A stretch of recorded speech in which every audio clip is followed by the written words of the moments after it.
Okay, so what magical ritual destroys the most vicious of demons? Self-discipline, which tethers itself far from faults of body, speech, and mind. So in Tibetan culture, when people have different problems, they very often request pujas and different rituals to dispel demons, or banish spirit interferences and things like that.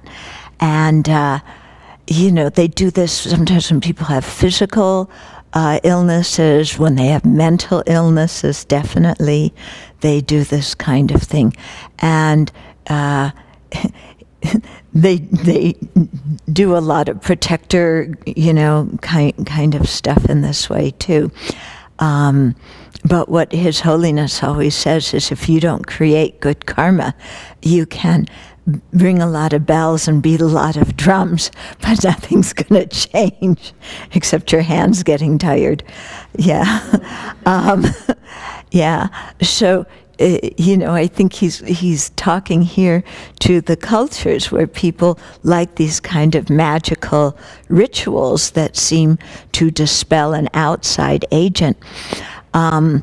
So surely I think sometimes there can be external beings causing interferences, but using these kinds of things as the first resort is not really kind of corresponding to the Buddhist worldview, because in the Buddhist worldview, we're the ones who create our karma. Yeah, and if we don't create the karma, the whole world can try and harm us, but they can't do any harm.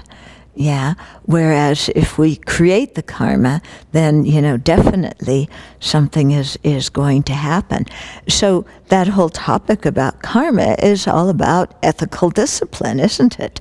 If we abandon helping others and try and help them, if we abandon helping them and we do a lot of negativities, then we're going to get the result of that. Whereas if we're kind and we're helpful, we get the result of that. Yeah, so I think he's in some way kind of making fun of just doing all these rituals, which are like saying, I'm not responsible for my suffering. Yeah, oh, me? I didn't do anything, completely neglecting the fact of, who knows what we did in our previous lives that we didn't purify, that is now ripening. And then blaming it on other people. I have problems because of the spirit and that and that and that. Okay? So he's saying, if we want to have happy lives, then we have to create the cause for it. And the way to do that is by keeping ethical discipline. So ethical discipline refers on the basic level to abandoning the 10 non-virtues and creating the 10 virtues. But it usually, or very often, is defined in terms of taking different levels of precepts. And I think the reason for that is you can abandon some of the non-virtues without having a strong intention to abandon them. And so that doesn't create a lot of strong karma in your mind. Whereas somebody who's taken precepts not to do something, then every moment that they're not doing that, they're creating that good karma because of the intention that is their precept body, or their precept, embodies or demonstrates. So taking and keeping precepts is an incredible good way to abandon harming others and create a lot of merit. Yeah.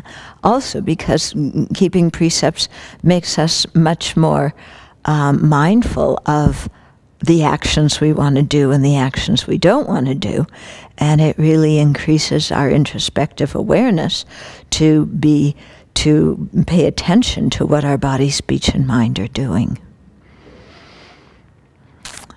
Okay. So maybe if we hear somebody ringing bells and playing drums, then we'll say, oh, they're reminding themselves to keep good ethical conduct. And if they aren't, we'll go remind them. And quote this verse.